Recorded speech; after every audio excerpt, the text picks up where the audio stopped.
Peter Thomas Fornatal back with you on the In the Money Media YouTube channel for a special visit from a man I've had the pleasure of knowing for the past, I don't know, half a dozen years or so. You might know him from his fantastic work at the Saratoga Special / thisishorseracing.com. And if you don't know this story, you probably know a little bit about this story, but the way we're going to approach it here, especially Paul's specific involvement in it, I think it's going to make you stand up and take notice and want to read his new book. It's called Cody's Wish, A Boy, a Racehorse, and a Fight for Life. Paul, how are you doing today? Hey, Pete, I'm doing great. Thank you. Thanks for having me. I appreciate it. I want to get to the origin story of the book. I know this is one you've told many times, but I just think it's so interesting. We go back, was it to the 2022 Forgo and a story you thought you were going to write that turned into a very different kind of story? Yeah, I got the email from Tom Law that morning. Like yourself, Pete, we do things well in advance at the special. We had at least 3 hours notice to the races you're covering that day. And I had covered, that was when Jackie's Warrior was on that grade 1 streak, right? And I had covered, I remember even in the COVID year, I covered Jackie's Warrior winning. And, 1 to 9, said, okay, well, this will be easy. Throw in a few quotes from Asmussen and, all of a sudden, this horse came barreling down the stretch and set me off on a different course. Yeah, Cody's Wish pulled the upset that day and soon became a horse not just central to the racing public's imagination, but very much to your own life. And as I understand it, you had a personal connection to this story. You've talked openly about having a daughter with profound autism. How much did that personal experience shape the way that you approached and connected with the Dorman family from the beginning? I think it was kind of a natural connection with Kelly, whom I spoke to 2 days after the Forgo. I mean, that wasn't the first thing I said. Obviously, we talked about the horse and the origin story with the horse being named for Cody, but there are no brief conversations with Kelly Dorman. And at about the 40-minute mark, I did tell him about my daughter, Martha. And, that led to me sending him a video of her on a horse and him sending a video of Cody telling her a joke. So that was pretty much part of the connection right from the beginning. That's pretty great. That had to help them feel so comfortable with you and help you feel connected to them in a way that that earned you the trust to essentially embed with them for the upcoming season. How did that idea come about?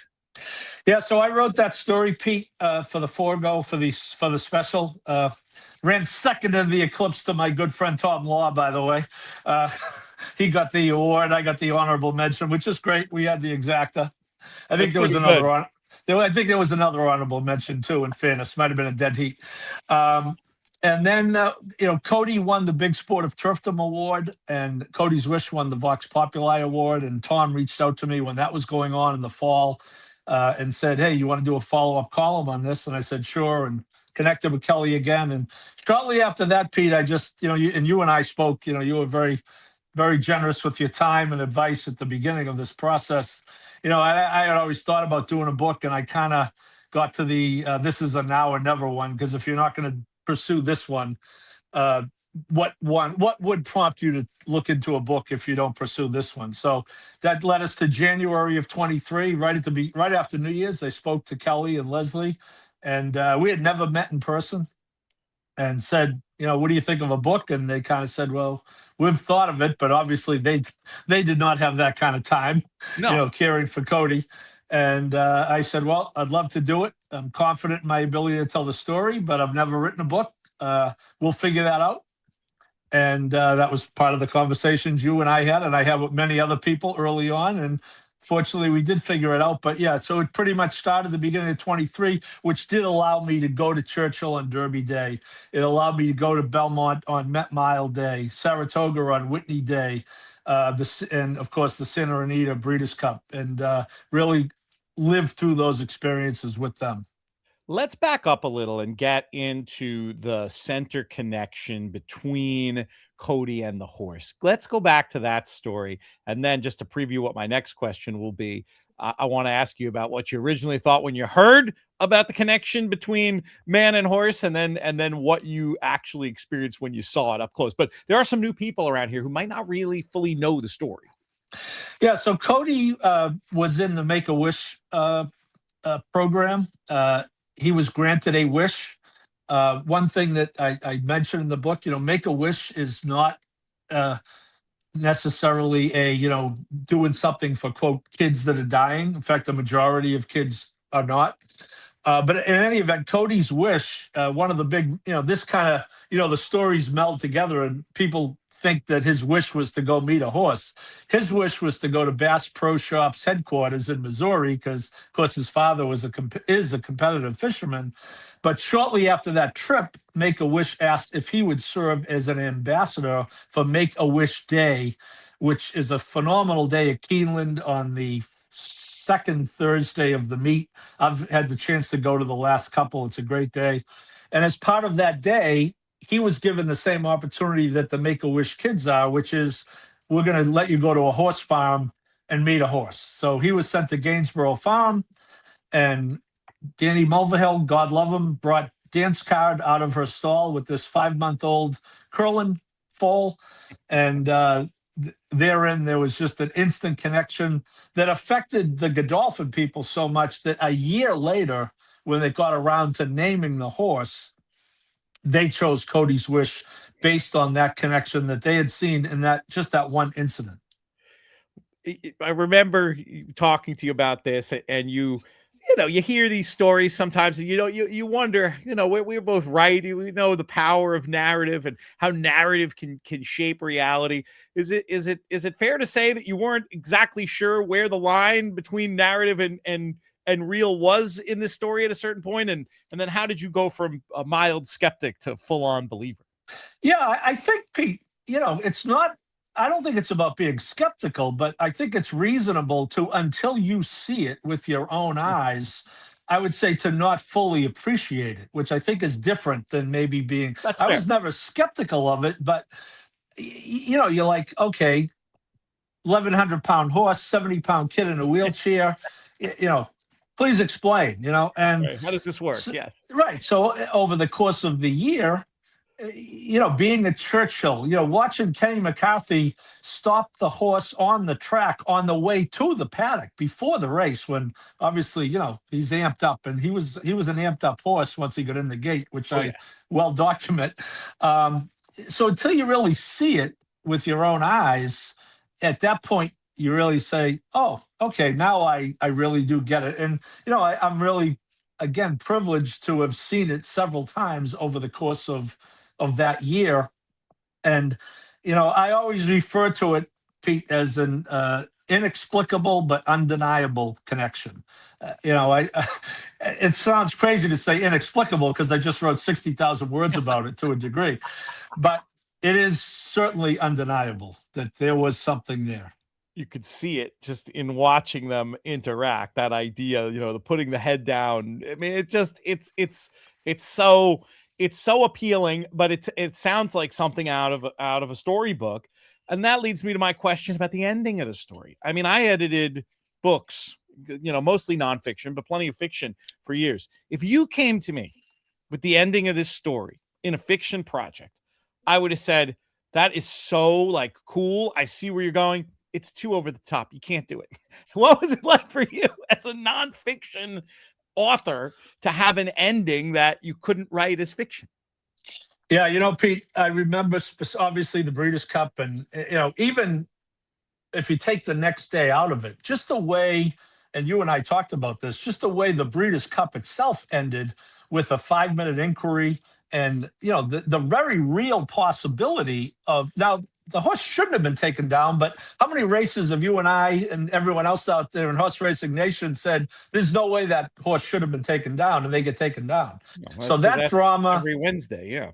And then, I at that point, I knew the racing part of the story was over. So it was time to get to work, as it were, and I had to really move some things around in my life to make that kind of time. But, then for the next day, I was literally sitting on a plane at LAX, leaving just about to start taxiing for the flight home when, my phone rang and it was Kelly, and I knew they had a stop in Atlanta, and I kind of assumed, he wanted to relive what happened on Saturday, which was just an unbelievable ending to a great story. And of course, he gave me the news about Cody, and then that just kind of, that, let's just say, that really accelerated my process. And again, it was pretty logical. The book was going to end with, the Breeders' Cup somehow, but that obviously led to a whole other circumstance with what happened that week. Was it what was it? What kind of blend was it? It's hard to even ask the question. What kind of blend was it of devastating and inspiring to hear the news of Cody's passing after that huge win by the horse? Yeah, it was a pretty big shock, Pete. I remember I was with my good friend Bob Mullins, who was on the other aisle seat, and I got off the phone, and he kind of looked at me and could tell something was wrong, and I just said, "Cody died today." And as I point out, Pete, the parent Kelly and Leslie really lived with that possibility for just 6 weeks shy of 18 years. Right. But one of the things that I bring out is, if they were ever going to let their guard down, so to speak, wouldn't that have been the time? They just spent 4 days at Santa Anita. Team Cody's Wish got a big award from the Turf Riders. The emotional meeting with Carson Yost, for whom Carson's run was named. Yep. Cody meeting Cody's Wish on the backstretch, one final time, at least as far as racing career. The race, the inquiry, the win. If they were ever going to say, not be thinking about, God forbid, the possibility of losing their son, I think it was that time. So despite Cody's significant challenges, it certainly did. And he really hadn't been in the hospital for years. He had all his doctor's appointments. He was certainly cleared to travel out there, but hadn't really had an overnight stay in the hospital for years. So, and they just met Carson Yost, who's 31 at the time. Right. So don't they have to be kind of looking at that saying, oh boy, our 17-year-old, maybe he's got maybe some we're time. going to have him. Yeah. So yeah, it was shock that kind of got turned into, okay, time to really get to work here. Yeah. The story does not end with the book. There's so much happening. We got the monument at Kentucky Horse Park. Cody's Wish, his first foals. Going to be going to the yearling sales this year. Going to be racing next year. What does it mean to you that this story is still unfolding, and the power of the connection between Cody and Cody's Wish is going to endure as long as people follow horse racing? I hope so. And I think Kelly did an interview with Nick Luck on NBC on the Derby broadcast. And that was one of the first things he said, that, believe it or not, it was 8 years ago that Danny Melville brought that foal out of the stall. So the fact that it is still top of mind, and hopefully my book keeps it top of mind at least for a while, and there is a movie in the works. There's a lot of great stories in racing. You've been a part of thousands of them. I've written about at least hundreds of them. This, though, is just kind of at that different level of, I think it's tough to top. God love the people who top it. I hope I'm around to see it and write about it. But I do think that it will endure, and I think that's really because of the effect that the people who did see, Pete, that connection that we just talked about, that just doesn't leave you. It goes beyond racing, that's for sure. I mean, this is a narrative that will touch you if you're at all interested in the connection between humans and animals. It's inspiring. You bring it to life in the book with a level of detail that has never been before seen. I mean, you go beyond. You did amazing work covering the story as it was happening, but from my quick read through, I want to do a longer read through and do a more literary type conversation with you at some point. But I've just been impressed by the richness of the detail and the way that you were able to bring this thing to life. If you have any interest in great stories in horse racing, in that animal human connection, this is a book you should definitely check out. Cody's Wish, a boy, a racehorse, and a fight for life. What's the best place, Paul, for people to get a copy of the book? Any special details they should know? Yeah, I think, Pete, I have a website for the book, codyswishbook.com. And on that site, there are links to several of the online sites, Amazon, Barnes and Noble, Bookshop, et cetera. So I think the best way, obviously you can go directly to Amazon or Barnes and Noble, wherever you buy books, but codyswishbook.com has several different online vehicles to get it. Leonard Lusky is selling it at secretariat.com, the website he has, and he has some signed copies he's selling. So there's Great. a lot of ways to go about it. They're all listed at codyswishbook.com. Any planned signings or anything like that right now? An event at Saratoga, something like that?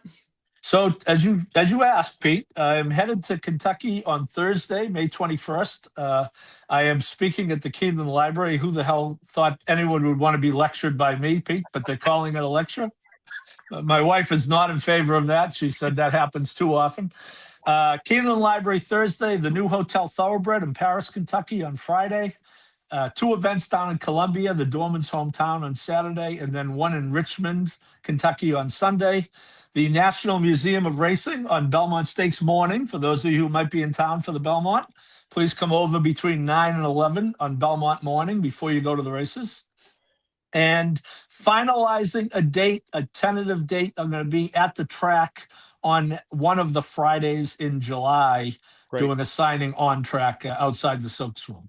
I presume all of these details will be over on the website. Tell people that one more time. Yeah, codyswishbook.com is the website. And as I say, as we finalize these things, and we actually have a woman who used to work with me who's done a very good job actually pushing this stuff out on social as well. So great. We're working it, Pete, as you can imagine. What are the social handles to pay attention to? They're all Cody's Wish Book. Pretty much, you'll find it. Yeah, find it on social media. One smart thing I did, Pete, was before I ever thought of writing a word, I locked up the domain name. That's good. That's very good. Yeah, that's how you're supposed to do it. His name is Paul Halloran. The book is Cody's Wish: A Boy, a Racehorse, and a Fight for Life. And he will be back. And next time I'm going to make you pick some horses. You up for that? Yes. I'm glad we don't have to do it today, though, after this Preakness debacle. Thanks, Paul. Thank you, Pete. I really appreciate it.